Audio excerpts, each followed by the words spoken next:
संतोष मिश्रा जी के यहाँ पहला लड़का हुआ तो पत्नी ने कहा, बच्चे को गुरुकुल में शिक्षा दिलवाते हैं। मैं सोच रही हूँ कि गुरुकुल में शिक्षा देकर उसे धर्म ज्ञाता पंडित योगी बनाऊंगी। संतोष जी ने पत्नी से कहा, पंडित्य पूर्ण योगी बनाकर इसे भूखा मारना है क्या? मैं इसे बड़ा अफसर बनाऊंगा ताकि दुनिया में एक कामयाबी वाला इंसान बने। संतोष जी सरकारी बैंक में मैनेजर के पद पर थे। पत्नी धार्मिक थी और इच्छा थी कि बेटा पांडित्य पूर्ण योगी बने, लेकिन संतोष जी नहीं माने। दूसरा लड़का हुआ तो फिर पत्नी ने जिद की। संतोष जी इस बार भी न माने। तीसरा लड़का हुआ, पत्नी ने फिर जिद की, लेकिन संतोष जी एक ही रट लगाते रहे, कहाँ से खाएगा, कैसे गुजारा करेगा, और नहीं माने। चौथा लड़का हुआ। इस बार पत्नी की जिद के आगे संतोष जी हार गए और अंततः उन्होंने गुरुकुल में शिक्षा दीक्षा दिलवाने के लिए वही भेज ही दिया। अब धीरे धीरे समय का चक्र घूमा। अब वो दिन आ गया जब बच्चे अपने पैरों पे मजबूती से खड़े हो गए। पहले तीनों लड़कों ने मेहनत करके सरकारी नौकरियां हासिल कर ली। पहला डॉक्टर, दूसरा बैंक मैनेजर, तीसरा एक सरकारी कंपनी में जॉब करने लगा। एक दिन की बात है, संतोष जी पत्नी से बोले, अरे भाग्यवान, देखा मेरे तीनों होनहार बेटे सरकारी पदों पे हो गए ना, अच्छी कमाई भी कर रहे हैं। तीनों की जिंदगी तो अब सेट हो गई, कोई चिंता नहीं रहेगी अब इन तीनों को। लेकिन अफसोस, मेरा सबसे छोटा बेटा गुरुकुल का आचार्य बनकर घर घर यज्ञ करवा रहा है, प्रवचन कर रहा है। जितना वह 6 महीने में कमाएगा उतना मेरा एक बेटा 1 महीने में कमा लेगा। अरे भाग्यवान, तुमने अपनी मर्जी करवाकर बड़ी गलती की।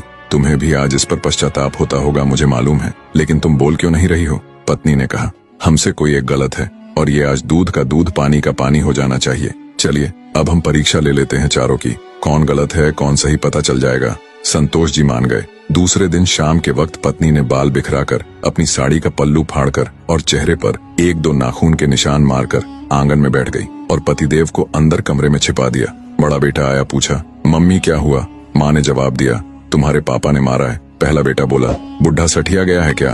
कहाँ है, बुलाओ तो जरा। माँ ने कहा, नहीं है, बाहर गए हैं, आए तो मुझे बुला लेना, मैं कमरे में हूँ, मेरा खाना निकाल दो, मुझे भूख लगी है। ये कहकर कमरे में चला गया। दूसरा बेटा आया और पूछा तो माँ ने वही जवाब दिया। दूसरा बेटा बोला, क्या पगला गए हैं इस बुढ़ापे में? उनसे कहना चुपचाप अपनी बची खुची जिंदगी गुजार ले, आए तो मुझे बुला लेना, और मैं खाना खाकर आया हूँ, सोना है मुझे, अगर आए तो मुझे अभी मत जगाना, सुबह खबर लेता हूँ उनकी। ये कहकर वो भी अपने कमरे में चला गया। तीसरा बेटा आया, उसने भी पूछा तो आगा बबूला हो गया। इस बुढ़ापे में अपनी औलादों के हाथ से मार खाने वाले काम कर रहे हैं, उन्होंने तो मर्यादा की सारी हदें पार कर दी। यह कहकर वह भी अपने कमरे में चला गया। संतोष जी अंदर बैठे बैठे सारी बातें सुन रहे थे। ऐसा लग रहा था कि जैसे उनके पैरों के नीचे से जमीन खिसक गई हो और उनके आंसू नहीं रुक रहे थे। किस तरह इन बच्चों के लिए दिन रात मेहनत करके पाला पोसा, उनको बड़ा आदमी बनाया, जिनकी तमाम गलतियों को मैंने नजरअंदाज करके आगे बढ़ाया, और ये ऐसा बर्ताव अब तो बर्दाश्त ही नहीं हो रहा। इतने में चौथा बेटा घर में हरि ओम करते हुए अंदर आया। माँ को इस हाल में देखा तो भागते हुए आया, तो माँ ने अब गंदे गंदे शब्दों में अपने पति को बुरा भला कहा। तो चौथे बेटे ने माँ का हाथ पकड़कर समझाया कि माँ, आप पिताजी की प्राण हो, वो आपके बिना अधूरे हैं। अगर पिताजी ने आपको कुछ कह दिया तो क्या हुआ? मैंने पिताजी को आज तक आपसे बदतमीजी से बात करते हुए नहीं देखा। वो आपसे हमेशा प्रेम से बातें करते थे। जिन्होंने इतनी सारी खुशियां दी, आज नाराजगी से पेश आए तो क्या हुआ?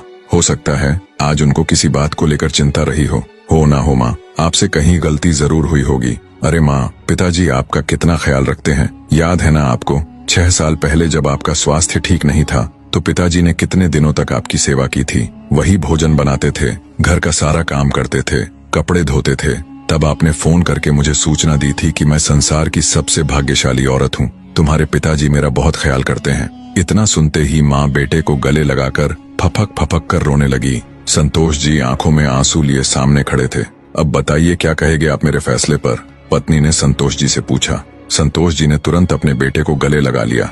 संतोष जी की धर्मपत्नी ने कहा, ये शिक्षा इंग्लिश मीडियम स्कूलों में नहीं दी जाती। माँ बाप से कैसे पेश आना है, कैसे उनकी सेवा करनी है, ये तो गुरुकुल ही सिखा सकते हैं, जहाँ वेद गीता रामायण जैसे ग्रंथ पढ़ाए जाते हैं, संस्कार दिए जाते हैं। अब संतोष जी को एहसास हुआ, जिन बच्चों पर लाखों खर्च करके डिग्रियां दिलाई, वे सब जाली निकले। असल में ज्ञानी तो वो सब बच्चे हैं जिन्होंने जमीन पर बैठकर पढ़ा है। मैं कितना बड़ा नासमझ था। फिर दिल से एक आवाज निकलती है, काश मैंने चारों बेटों को गुरुकुल में शिक्षा दीक्षा दी होती। स्कूलों में अगर संस्कार और उदारता की दीक्षा नहीं दी जा रही है तो वह स्कूल नहीं, केवल धंधा और व्यापार के केंद्र है।